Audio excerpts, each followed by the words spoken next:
Terima kasih Anda masih menyaksikan Sumatera Selatan hari ini dan kita ikuti informasi selanjutnya.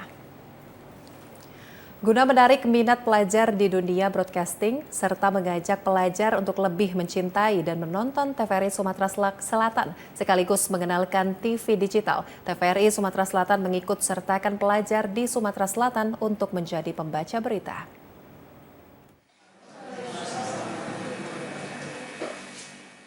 Setelah di tahun lalu, TVRI mengajak pelajar untuk menjadi pembaca televisi, kembali di tahun ini program pelajar menjadi pembaca berita terus dilakukan. Sebanyak 30 sekolah mengirim masing-masing pelajar yang akan dijadikan pembaca berita pada Sumatera Selatan hari ini berlangsung dari tanggal 25 Juni hingga 25 Juli 2022. Kepala Stasiun TVRI Sumsel, Sukirman, mengungkapkan program ini mengenalkan TVRI kepada pelajar, juga mensosialisasikan pelajar peralihan TV analog ke TV digital, sekaligus mampu mensosialisasikannya kepada lingkungan sekitar. Penyiaran itu akan berubah, akan beralih ke digital, akan bermigrasi dari analog ke digital.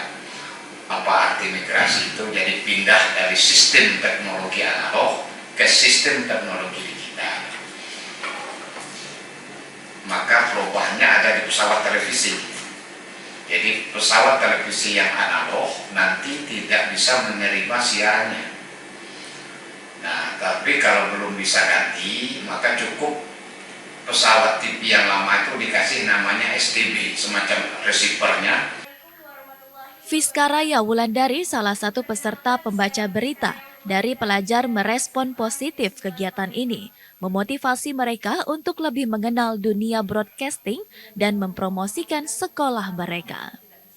Alhamdulillah saya sangat senang sekali karena dari kecil saya itu pengen sekali rasanya menjadi presenter dan juga memasuki acara-acara televisi, dan juga mama saya selalu mensupport saya untuk kedepannya supaya bisa menjadi presenter. Pembaca berita di kalangan pelajar ini akan menginspirasi pelajar dari sekolah lainnya dan rencananya akan dilaksanakan tahap kedua jika masih banyak sekolah yang ingin menampilkan pelajar. Tim Liputan TVRI Sumatera Selatan melaporkan. Berakhirnya seleksi masuk penerimaan peserta didik baru tahun 2022 tingkat SMA pada tanggal 24 Juni. Pembelajaran tatap muka akan berlangsung 100%, namun tetap menggunakan masker saat bersekolah. Terus menurunnya kasus COVID-19 di Kota Palembang berdampak langsung dengan sistem pembelajaran tahun ajaran baru tingkat SMA. Setelah melakukan pembelajaran tatap muka secara bertahap, pantauan tim liputan TVRI di SMA Negeri 3 Palembang, pembelajaran tatap muka secara keseluruhan akan dilakukan saat seleksi PPDB berakhir. Kepala Sekolah SMA Negeri 3 Palembang, Sugiono, mengatakan pembelajaran tatap muka secara penuh akan mulai dilakukan bagi seluruh peserta didik tingkat di tahun ajaran baru 2022 ini. Nah, setelah selesai semua, maka rekrutmen siswa ini berakhir, maka akan memasuki babak baru, yaitu tahun pelajaran 2022-2023 dengan konsep pembelajaran offline, artinya tatap muka penuh. Tatap muka penuh, dan saya yakin dan percaya seluruh sekolah di Sumatera Selatan, itu bukan SMA 3 saja, khususnya Kota Palembang itu sudah siap. Pihak sekolah SMA Negeri 3 juga akan melakukan kolaborasi dengan metode online, seperti pemberian tugas sekolah kepada peserta didik. Namun pembelajaran secara daring tidak akan dilakukan. Sekolah akan menerapkan protokol kesehatan selama berada di ruangan kelas. Adi Gunawan, TVRI Sumatera Selatan melaporkan. Masih dari dunia pendidikan, Saudara, setelah menyeleksi siswa yang ikut PPDB jalur zonasi afirmasi dan perpindahan orang tua, pihak sekolah melaksanakan tes jalur potensi akademik. Pelaksanaan tes potensi akademik di SMA Negeri 1 Talang Kelapa berjalan lancar dan tertib.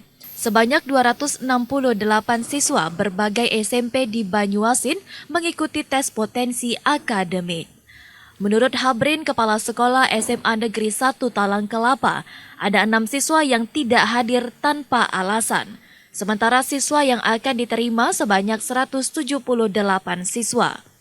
Untuk itu, Habrin juga mengharapkan agar siswa yang nantinya diterima harus mengikuti peraturan sekolah.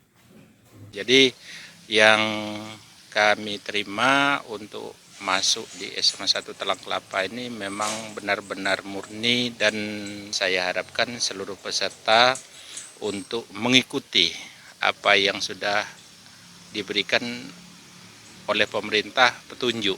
Dan kepada seluruh masyarakat saya harapkan ke depan agar benar-benar untuk membina anak-anaknya yang masih duduk di bangku SMP sekarang.